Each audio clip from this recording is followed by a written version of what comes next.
Hi there, welcome to Volunteer Geographic Data Quality. And like we spoke in the previous lecture, we want to talk just a little bit about this because I feel it's something that needs some sort of attention. So volunteer geographic information, the term mostly uses VGI, and it's generally used to refer to a collaborative activity where volunteers shares geographic information.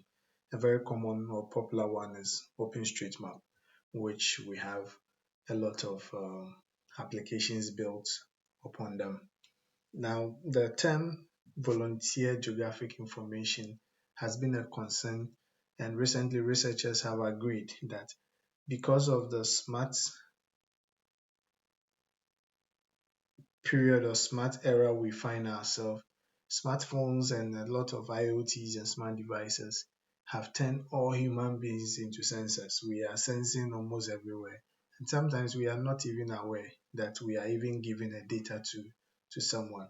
And so the term crowdsourced geographic information was rather used to be a more general term than volunteer because sometimes you are not volunteering, you don't even know that you are sending data, but data is actually being sent and pushed from you through your smartphone, through your tablet, or through any electronic mobile device that you have on you. And so we use this, and I'll explain this a little bit. So, for instance, social media. So, as you send your the update of your life and things that you are doing on social media, some social media like previously Twitter used to have the location from where the tweet was coming from. So people were using that for sentiment analysis. People were using that to analyze opinions based on locations and understand people from their location and how things happen, how socially people think and stuff. So people were using this, understanding the mood of people through those. As at that time, you are not volunteering data. You are only updating your profile and posting your stuff to have fun and share with your friends and family. But intentionally, you are not really donating or volunteering to give the data. But that data becomes a data that can be used. And then we also have crowdsource or crowd sensing. Crowd sensing, another way people call it as people as sensor. It's when you have a group of people who have a common mission. It could be a school which has given an assignment to a student, and the students are supposed to form groups and go out and collect particular data for particular purposes. And so we have that. And then we have the collaborative mapping, which is the original meaning of volunteer geographic information because people originally volunteered to take some time and then map their environment, map places they go to, and then submit it for data collation. An example or the biggest is the OpenStreetMap. Now, quality dimensions for crowdsource or crowdsource geographic information is, is of two types. And we look at generally when many people have concerns about this because we have no idea, we have no clue why volunteers are giving information. And sometimes we find some things in the data that are not consistent because it's given by different people. And so initially or originally the whole idea has been in order to use the data, you have to find an authoritative data or a data that you are sure has been properly collected and compare your data with that data with the volunteer data to confirm whether it is true or not.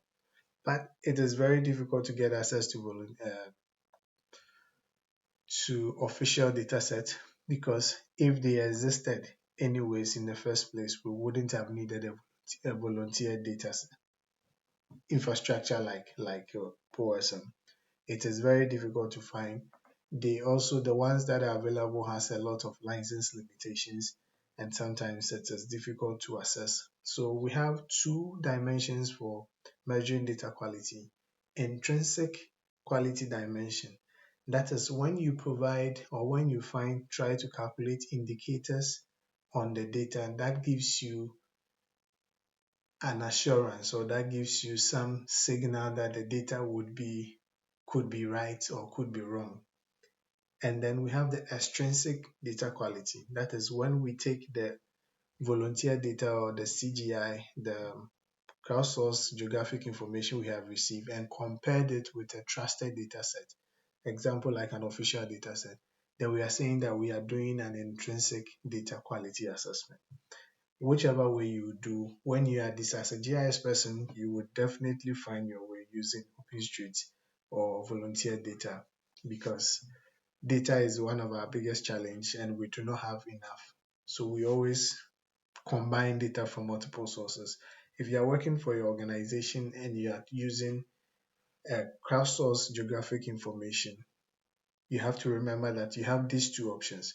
Either you get an official data to use it to assess the quality of it, or you try to calculate intrinsic indicators to help you to be able to do that.